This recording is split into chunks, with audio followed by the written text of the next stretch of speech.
What's going on, fam? Welcome back to the channel. Welcome back to another live stream. Today's going to be a really good one today. You are going to learn all about what makes you a failure and how you can fix that. Let's hop into it.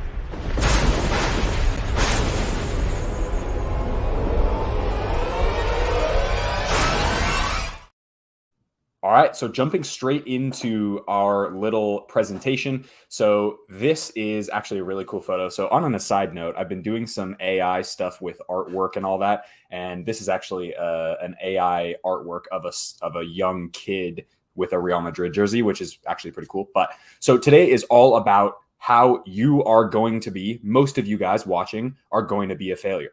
So most of you guys will probably not make it to the professional level. However, I'm going to share with you how you can avoid these traits that make people fail in life and especially in football.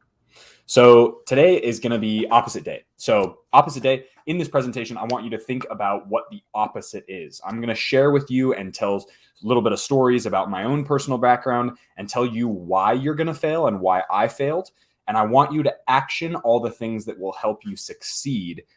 This is a little hint. It's literally just the opposite of what I'm saying. So I'm going to tell you guys a bunch of examples and a bunch of things of reasons, mindsets. We'll go over 3 kind of main categories of reasons why young footballers fail and why they won't make it to the next level. And I'm going to share with you a couple personal examples of times when I was an absolute failure and how I was able to overcome that. So hopefully you guys are able to take those and action those items as well really quick. So really quick before we hop into it, Dragon Dart Sloth, always happy to see you here.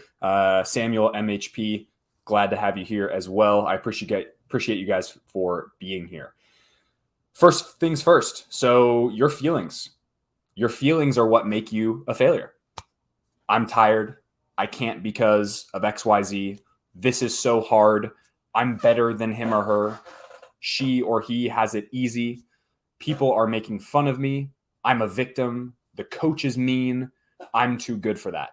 Those are things that are feelings that are holding you back from becoming what you could in the grand scheme of your football career. So it's very, So it's very important to understand what feelings serve you and what feelings don't. Part 2. So just because you feel a certain way doesn't mean, 1, that feeling is actually true. Number 2, that feeling, it serves you in a good way, because most of the time, in my experience with young players and even with guys at the professional level, it doesn't serve them. Number 3, just because you have or feel a certain way doesn't mean it matters. You can overcome that as well. And number 4, one of the biggest misconceptions is that other people care how you feel. And I'm being very brutal here. This is going to be a very brutal live stream because I want you to understand the really brutal lessons that I learned as a footballer coming up into the professional game, even in the semi-pro level and all that stuff, that are really important as we move forward. So some of the things, and this is a photo of me playing for LA Force, who these kits obviously have the USL2 logo on them. This is the NISA level, which is the current level I'm playing at. This was the inaugural season back in 2019. And there were a lot of things that I felt like gave me license to be or to do or to act a certain way. Some of the things that went through my head, which you can see there in the middle, victim mindset. So victim mindset's really dangerous because you feel like people are out to get you. People are here to, people care about what you're doing and they want to ruin your career, all that stuff.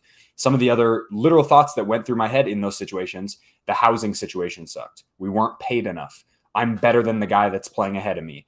They're not professional because they party or they do whatever. Excuse me. And my teammates don't like me. Those are all things that I felt. I felt hard done by the organization, which sure, maybe there was truth to some of it, but for the most part, that was just me internalizing those feelings and making myself or putting myself into that victim mindset, which is really important not to do. So that's what made me a failure in this situation. I didn't play as well. I didn't have many friends on the team because I was constantly thinking, oh, these guys are out to get me. I was judging them for things that they were doing off the field that I had no control over. These are all things that affect the way that your footballing career can move forward. And for me, this was definitely a situation where I could have been much better in this, but I wasn't. And I want to share that with you. Of course, you can screenshot. Dylan Wolf says, you mind if I screenshot? Yes, absolutely. Take any sort of, you can obviously, because this is a live stream, you can rewind anytime. With this live stream, especially if you guys do want your question answered, Super Chat is the best way to get into this whole thing, unless you're asking a question, which I'll really quickly go over. But for the most part, I'm just going to rifle through this presentation because I think this stuff is really important and I want this video to be valuable to those of you who are watching. Again, thank you for being here. I appreciate your time. So these are the things that I was feeling at the time back in 2019, which is now 4 or 5 years ago. And those are the things that deterred me from being the best version of myself. Every time during our training, during our season, that I would step away from those feelings and I would say, you know what? My feelings don't matter. It's okay. I got to deal with them myself. All of a sudden I started playing better. All of a sudden I started figuring out what items, what feelings actually were true, what weren't, what were just internal thoughts in my head that were judgments of certain people or the coaching staff or whatever. And that was a huge learning experience. I started to play better towards the end of the season, but at the end of the day, it wasn't great for me because I was so stuck in my own feelings and in my head, which is really dangerous for a footballer. So one of the things that I want to share with you is a couple different ways. These are 5 really, really great tools that I've used for a solution to your feelings being in the way and your feelings being a part of the problem. Number 1, most of the time, my feelings can F off. They can screw right off. They don't need to be there. Most of the time, they're not self-serving, especially when it comes to football, because you're in a team environment and it's competitive and your emotions get a hold of you and you feel all these things and you're potentially getting really, really worked up about stuff, or you're not playing well in training and you're blaming other people. Those are all feelings. Those are all things that is external to you because you're allowing, or at least in my case, I was allowing external factors to influence the way I felt, which is super dangerous. And it's not a great way. You're going to fail every single time when you do that type of mindset. The second thing is my future success doesn't give a shit about my feelings. Let me explain that. If I picture myself in the future as a really successful person, somebody who knows themselves well, who's able to do all the things that they want to do, who's successful in football and in life and in relationships, and he is the ultimate version of what Noah Cavanaugh could be, that person didn't give a shit about the way I feel now because they worked through that. They were able to identify what was true. They were able to identify the things that were self-serving and the things that weren't self-serving. They were able to delineate between those two things, and they were able to take all that information and move forward. That's a really big thing. My future success doesn't give a shit about my feelings. Being successful doesn't care that you feel tired, that I feel tired, that I feel sore, that I don't want to train today. It doesn't matter because I won't be successful if I don't do those things. But I will be successful if I shift my feelings aside, go with my gut, and just roll forward, move forward. The third thing, future coaches, agents, and important people don't care that I feel blank. I feel tired. No one cares. No one cares. Future agents or my current agents at OPSM, they're trying their very best to give me the best possible opportunities to play at the highest possible level. They don't care that I feel tired today. They're expecting that I'm going to work through that. So that's something you have to keep in mind. Not only is it an internal thing, most importantly, you have to understand, okay, I feel a certain way. I'm going to move through those certain feelings, and my future success, the person who's at the top of the top of the top, the pinnacle of what my person could be, that person doesn't care that I feel tired today. That person doesn't care that I can't get over myself and just serve the team more. You understand what I'm saying? Number 4, only holding on to feelings that serve me. That's a huge solution. Identify with yourself. Number 1, on one hand, what feelings serve me? Okay. On the other hand, what feelings don't serve me? The feelings that don't serve me, even if they're true, screw them off, F them off. Does that make sense? You want to make sure that the feelings that you're able to hold on to and that you're able to use as motivation, and fair play, you can use motivation, you can get motivation from some of the negative feelings as well. But I would argue, for the most part, that the neutral or positive thoughts are going to serve you moving forward, or you tell yourself a story about spinning those negative feelings and emotions in a way that motivates you or makes you work harder or smarter, or reach out to more people, contact more colleges, wherever you are in your process, right? And finally, telling myself a story about those feelings that serve me. So as I just alluded to, very, very important. The story that we tell ourselves in our head about who we are, who we want to be, where we're going, all that stuff is so vitally important. I cannot tell you the amount of times that I have told myself a story about what I'm going to achieve, and I hit that mark or even go above it. And it's very, very important because you have to be particular. You have to be detail oriented with that story. You have to be very conscious of the fact that you're moving in that direction and you're making those examples in your head. So it's very important telling myself a story about those feelings that serve me. When I go back and I look at all these feelings, the housing situation sucks. Does that serve me? No, because maybe it's true. Let's assume that feeling, that gut feeling, that thought is true. Does it serve me? No, obviously not. Guess why? Because it's reality. It is what it is. It's not going to change unless I'm going to go out and pay, we were in LA. So unless I'm going to go out and pay $2,000 a month for rent, I want my housing paid for. So I got to deal with what the team's given me. That's just what it is, right? It is what it is. There's nothing I can do about that. So does that feeling serve me? No. Get over yourself. Figure out how to work with that environment, how to work with that housing. That's one thing that's really, really important. So again, the story you tell yourself is super vitally important. Let's move on to the second one. Shit work ethic. Excuse my language, but shit work ethic. This is one thing that drives me crazy. And I got to be honest, I don't have a personal example for this because there has been very, very few times in my life, if not any, that I haven't worked hard. In fact, I don't think there's any, unless it was something that in school, probably for studying, for something where I just didn't care. For my football and my business stuff, there has not been a moment where I haven't worked my ass off. And it's very, very important to me. And it bugs the hell out of me when young players don't understand how much hard work goes into becoming a college athlete, to becoming a professional athlete, to becoming the best athlete you possibly can. It's very hard work, and it translates to life in general.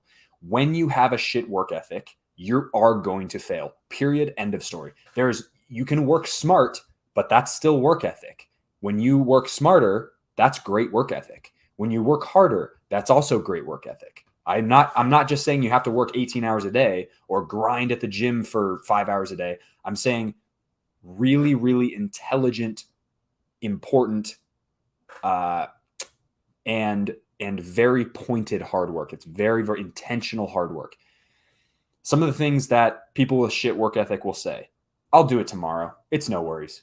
I have a good agent, so I don't need to work hard because they're going to sort it out for me. My coach likes me, so I don't need to work hard in practice because I'll play no matter what. I can skip this workout. It's no problem. I am naturally gifted, so I don't need to work that hard. How many professional players have we seen come and go like that because they don't work hard? So many. Obviously more at the college or the professional, like the lower level pro leagues.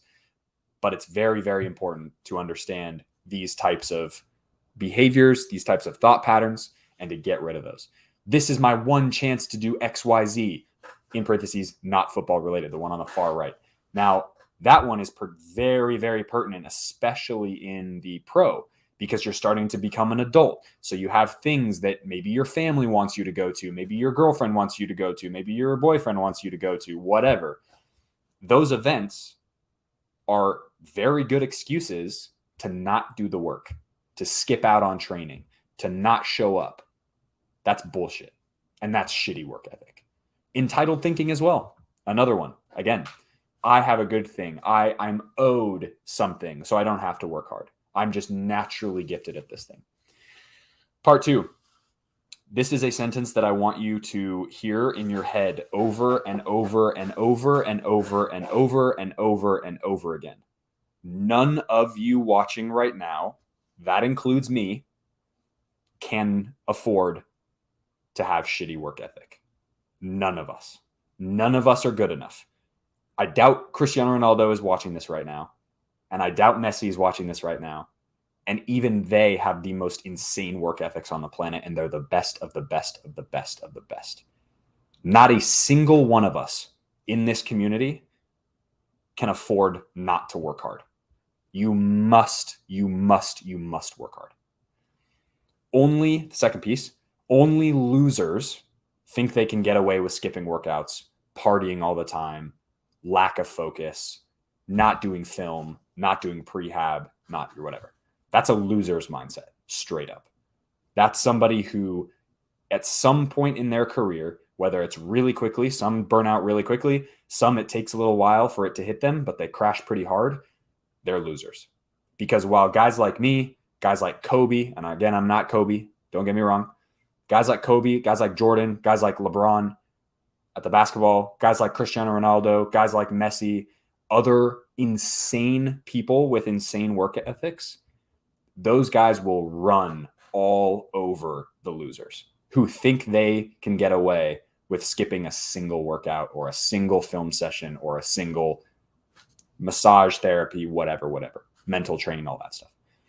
The last piece is football habits equal life habits. Football habits equal life habits. The things that I've learned from football and the things that I'm telling you guys here that are really, really important for just general football success, the things I'm telling you that will make you a failure and the solutions I'm giving you, those solutions that I'm giving you have made me a better human and a better, I've leveled up in life because of the lessons that I've learned through this football stuff. And it's very, very important that you guys think the same with this stuff. All the skills that you learn in football, playing in a team, being a team player, serving your community, your team, being coachable, i.e. being able to take criticism and being able to move forward with that criticism and action items that'll make you better. All of those things will help you be a better person and a better footballer. It's the same. Football habits equal life habits. Very important to understand. Here's the solution. So we talk about shitty work ethic. What helps having a shitty work ethic? Number one is most of the time we don't realize that this hard thing is what success feels like. Get it in your head the next time. And I challenge you guys to do this. This is a huge thing that has completely changed my perspective.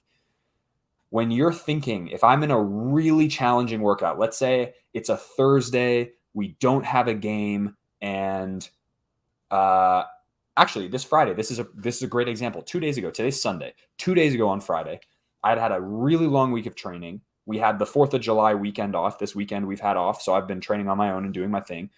Friday, I was out with a good friend of mine with 7MLC. You guys know him well, Michael Cunningham.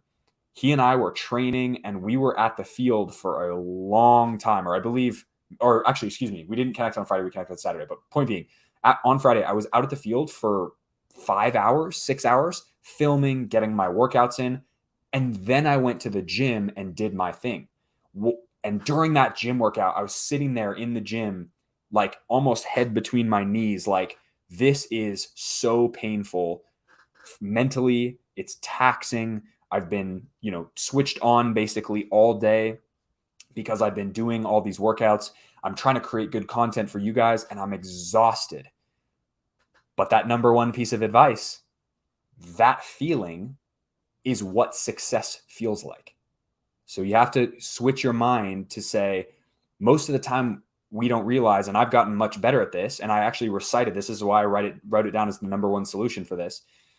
When you're in the shit, you have to keep in mind and you have to remind yourself, this is what success feels like. This is what being a pro feels like. This is what being an entrepreneur feels like. This is what being enter whatever you want. That's what hard feels like. And then it becomes okay because it's your normal now. So then you can start to function and you can start to be a better person because of it, a better footballer because of it, a better, more disciplined human because of it.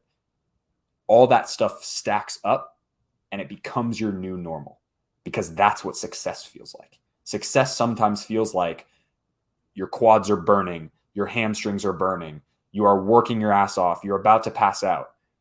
But that's what it takes to get to that next level. Piece number 2 of advice: normalize feeling uncomfortable and football will be easier. This is sort of a derivative of the first one, but it's different in a key feature. Normalize feeling uncomfortable. People will often say, get comfortable feeling uncomfortable. You want to normalize it. Get used to feeling sore. Get used to feeling super mentally exhausted, right? 90 minutes, I've been working my ass off. Not only does my body hurt, but my mind is all over the place and my mind hurts. You got to normalize that feeling, because that feeling will help you get easier in football. It'll help that climb be ever so slightly simpler. You start emailing 100 people a day. Or 100 people a week. Let's make it even. All of a sudden, you start getting responses, and your flow for getting to your next level becomes easier. The third piece of advice: create an alter ego that shows up every day and works hard if you can't. For those of you, and I mentioned this in the first piece of this shit work ethic slide, if you are somebody who genuinely cannot get yourself to work hard, work smarter, and convince your brain of an alter ego, and that alter ego, every time you step on the field or every time you wake up in the morning, you turn into that alter ego, and that alter ego doesn't make excuses. That alter ego, that person doesn't make excuses, and they don't stop working. Convince your brain that you're going to turn into that person every single day, and it's going to become habit, and you're going to normalize that behavior, and then it becomes synonymous with who you want to be and your person. Okay? So that alter ego is who works hard when you don't. It's a sports psychology tip. It's very, very cool, and it's very important, and I've used it a lot in my career. Third thing, poor mentality. Some of the things that go along in the poor mentality: you don't respond to criticism and coaching. Entitled thinking shows up again in poor mentality.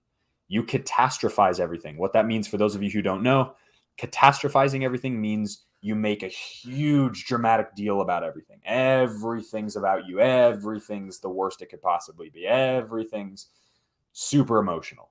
That's catastrophizing. It's the worst possible case scenario. You have the fallacy of the nightmare and the fantasy. I'll explain that maybe in a future video, but that's a really important thing that I'll cover in a sec. You stay down when you lose. There's no constructive thinking. You're just heads down. You don't know how to deal with it, all that stuff. Results-driven thinking is also poor mentality.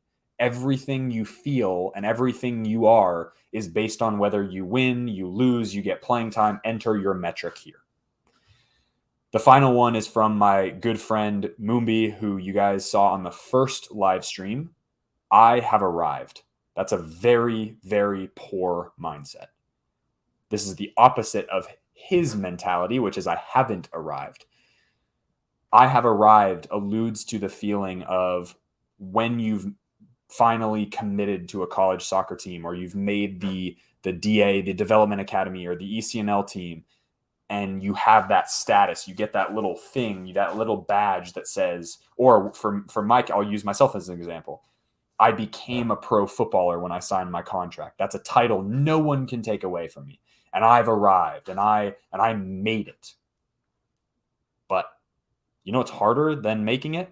Staying a professional, staying a college athlete, staying a DA starter or an ECNL starter, whatever your level is. It's harder to do it consistently than it is to get there. Period. End of story. So that's poor mentality. Part 2. If you can't be coached, you can't improve. And that doesn't necessarily mean coached from an actual coach. Coached from somebody who is your leader on the team. That could be coached by a teammate. That could be given suggestions by a teacher in class. That could be a trainer telling you, hey, you need to back off of this training session a little bit because I don't want you getting hurt. Being coachable is being able to admit to yourself that you have room for improvement. And that is very, very key when you're going to improve. But if you can't be coached, good luck improving. Good luck getting to your next level, because I know you will not, and you will fail. That's just how it works. Second piece of that, results thinking is a massive flux in feelings and emotions. So when you're results based, let's pretend that mid-screen here, let's go on the other side. So other side, here we go. So you've got your neutral thinkers. So that's a person who goes straight to the facts, who is not emotional, who works hard no matter what, great work ethic. Emotionally, you win, you're up here. Emotionally, you lose, you're down here. What's the difference in process focused and results focused? How obnoxious would it be to constantly be on a roller coaster like that of emotions? It'd be fucking exhausting. It'd be absolutely exhausting. So when you're focused on the results, if you win, I'm happy. If I lose, I'm not happy. If I passed to that guy and he was supposed to score and he didn't, I'm unhappy. If I pass to the guy and he does score, I'm super happy. No. Process. What's your process? Because that's what you can control. You can't control other people. You can't control factors outside of yourself. You control what's in here. The third piece of this, mindset is what makes and differentiates pro players from amateur players. And I want you guys all to have pro mindsets. It's not just about, it doesn't matter if you're not technically a pro. Some of you guys are probably 13, 14, 15, 20 years old, and you're still playing, sure, at an amateur level, quote unquote, right? But you can still be a pro up here. You can still have the same habits. You can still improve. You can be coachable, all that stuff. Oftentimes, there are so many players who are so much better than me, like so much better than me, but they don't have a mindset. They don't have a mentality. They're not killers. They don't go out and constantly try to improve and constantly grind. And you know what? None of them are pros. They're all amateurs up here and actually amateurs. Does that make sense? So that's really unfortunate for those guys, but it makes a difference. Mindset makes a huge difference. So here's my example. Here's a good close to home. Picture of me signing for Michigan Stars a year and a half ago now. This is an example that I'm going to give that's very close to home. And this is just the way that I had a poor mindset in this situation. So I have to play well. That's that nightmare fantasy. I have to play well because it's what's going to give me playing time. And if I don't play well, then it's going to crush my playing time. It's going to be the worst thing ever. That's the nightmare fantasy fallacy, right? It's false. It's fake. I have to play well. No, I don't. I could walk home right now. I could say, hey, sorry guys, I'm not actually going to play with you anymore. Thanks so much. I'm going home. I could do that anytime I wanted to. Because as footballers, and I'll tell you straight up, none of us at this level are making enough to make a substantial difference. Like we could go out and get a restaurant job probably, or a job as a trash man, or a job at an office, or a job as a doctor, and we'd make significantly more money. So it has nothing, like there's no have to other than the emotional, I love what I do. That's not a have to or a need to. I finally made it. Again, as I spoke about before, I finally have that badge, so I am owed things. That's that mentality I was speaking about before of entitlement that's really dangerous, and it's going to make you fail as a footballer, and made me fail as a footballer. This is the worst possible case scenario because of XYZ. I deserve better than this. I deserve. No one cares. No one gives a shit. That's all entitlement. That's 100% entitlement. And I am very, very cautious to say that there are certain standards that should be met for workers' comp, payment, all that stuff. Yes. What I'm talking about is mentality.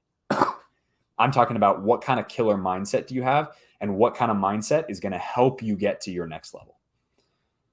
Other piece of that, I am owed blank because of my pro status. I'm owed a t-shirt, or I'm owed autographs after the game, or I'm owed fame because of my status. No, no one owes you anything.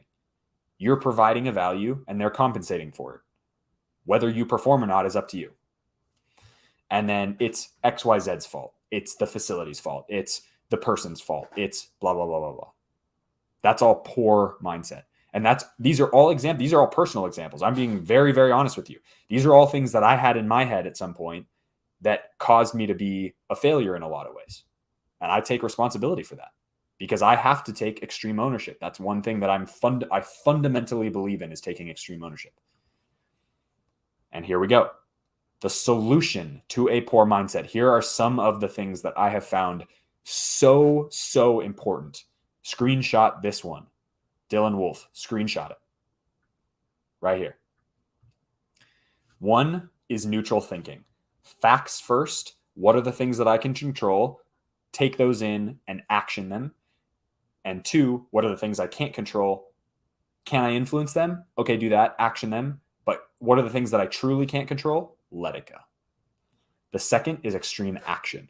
You don't get anywhere in this footballing career, and a lot of you won't get anywhere because you're dependent on other people. You're dependent on your agent. You're dependent on your college coach to get you connections. You're dependent upon your parents to organize your schedule. You're dependent upon all this stuff. I am a huge fan of saying yes if your parents are willing to pay for your way into college, or they're able to pay for you and help you out financially. By all means, go for it. Do your thing. What I'm saying is you have to take action on what you want your dreams to be, because no one else is going to care about your dreams. And the best solution for a poor mindset is how quickly and how aggressively can I action orient these things. The second piece of that is extreme ownership. This was talked about in a book called Extreme Ownership by Jocko Willink, who is a former Navy SEAL. You guys may have heard of this book many times. You may have seen his podcast. You may have seen him talk. This is one of the most incredible mindset changes I have probably had in my life. And that is, I am going to take responsibility for everything that is in my control, no matter what. I screwed up. I get kicked off a team. I get released. I score a goal. It goes both ways. You have to take ownership of the things you're really good at and build that confidence up. And you also have to take ownership of the things you did really poorly, because that's the only way you learn. So that's what extreme ownership, you have to take. It means everything in that spectrum of super, super crazy success and super, super crazy failure. Then the next piece of that is lower your action threshold. So your action threshold is what it takes for you to get that next workout done, what it takes to get the next 10 emails to college coaches done, what it takes to practice that free kick until you can nail top bins every single time, what it takes to get to that pro level. How do you lower your action threshold? One of the reasons I talked about before, create an alter ego that no matter what, that alter ego works hard. So this body is becoming that alter ego, and that's just what it is. So that alter ego is going to work its ass off. So by default, I'm going to work my ass off because that's my alter ego. That's a great way to lower your action threshold, because you're just convincing yourself, no. This person, this alter ego works hard. Even if I don't, it shows up every day like a pro and works really hard. So lower your action threshold. Make it easier for you to do the things that will get you to your goals and get you to that elite mental process. The final thing is train mentally like you train your body. Visualize. If you can't afford it, or if you can get access to it, I mean, YouTube has a ton of videos about it. I have a lot of videos about it as well.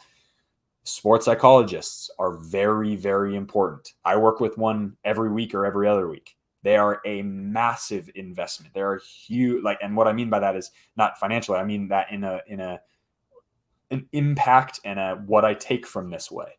They are absolutely vital, in my opinion. And as I said before, most of the time, the difference between pro and amateur players up here, I'm not saying title, I'm saying up here, is mindset.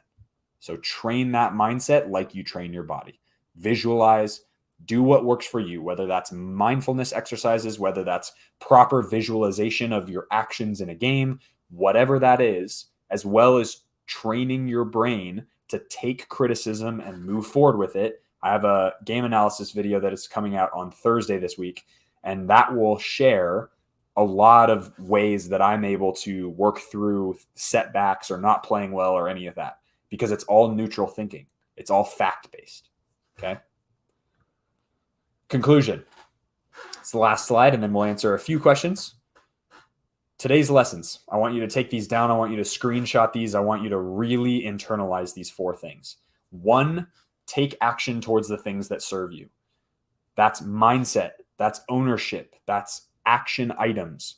That's belief systems. That's feelings. What are the things that serve you and serve the greater goal that you're trying to do or trying to accomplish or process that you're trying to continue with or instill in your mind? Take action towards those things that serve you. Number 2, engineer your story. Your story is oftentimes the difference between you succeeding and you failing, because it's what you tell yourself about your reality. You change the story and you change all of those thoughts and feelings and poor mindsets and everything. If you tell yourself a story about all those things that help you turn it into something that serves you, that's a pro mindset. That's elite level thinking. Engineer your story. Number 3, work, or find a personality that does. As I said before, none of us here in this stream, including me right now, all 15 of us, none of you and me neither can afford not to work hard. None of us. None of us are good enough. None of us are good enough not to work hard.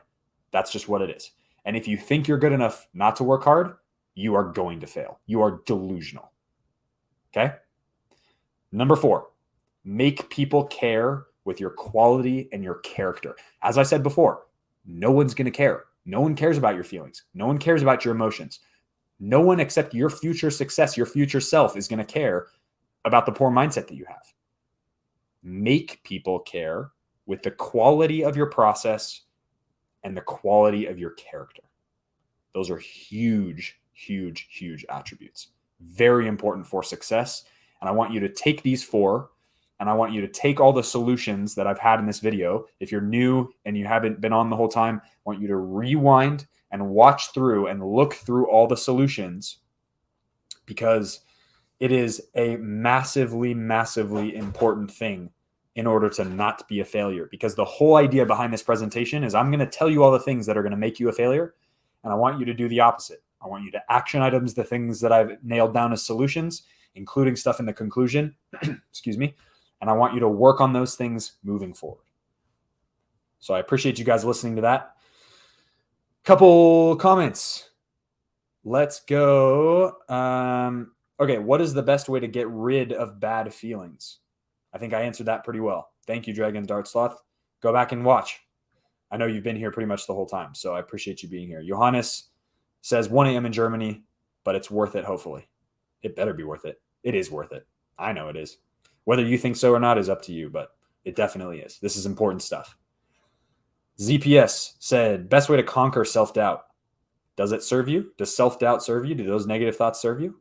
Probably not. So screw them off.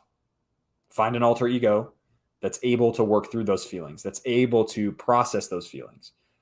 Evaluate if they're true, and if they're not, see ya. And if they are true, oh, I'm not playing well. Is that objective fact? Okay, fair enough. What do I need to work on? And then just go at it, right? How would you train mentally? Again, visualization is huge. Writing down goals, reverse engineering your big picture, making sure your process is nailed down. So what is your process? You guys can watch the video I put out a couple weeks ago about my morning routine. That for me is process. Prehab, lifting, training, mental prep, all that stuff. Super, super important. Okay. Hi, Noah. What do you think of body weight for footballers? Yeah, absolutely. Super, super cool. If you guys want to go to my website, I do have training programs for in-season. Off-season programs will be coming soon.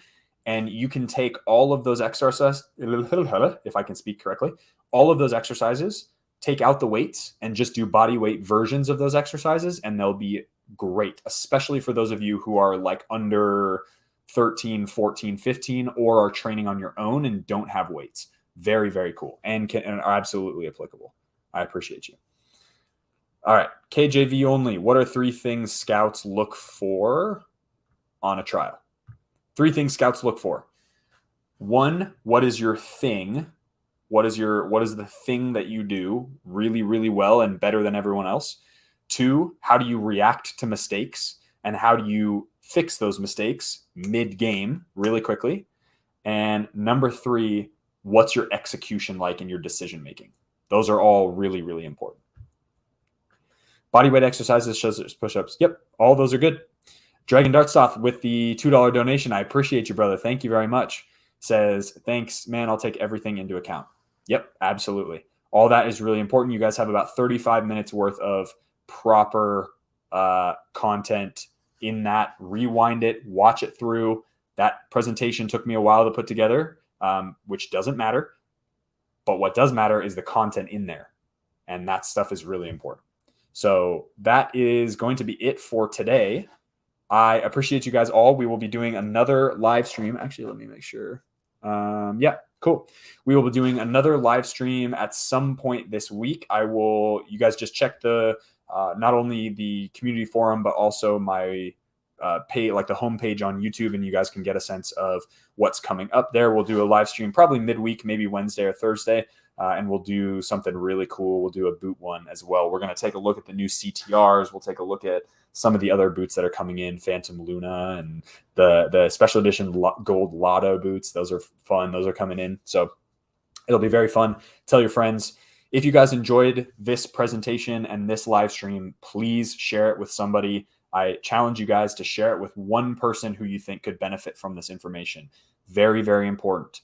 If you think that your friend, your teammate, your mom, your dad could benefit from this information, send this link to them once it goes live in the next 2 minutes or whatever. Send it to them. Tell them why you think it'll be valuable to them and have a conversation with them about it, because this information is really important and it will help you succeed on the pitch. I appreciate you guys all for being here. As I said before, the link in the description will be for the workout programs. If you guys are interested more in some actual proper mental training with myself personally, we can do one-on-one Zoom calls. Those will be in the link in the description box below. You can schedule those out in the next week or so. And yeah, I appreciate you guys all. As always, be awesome. Take care. I'll see you guys in the next video.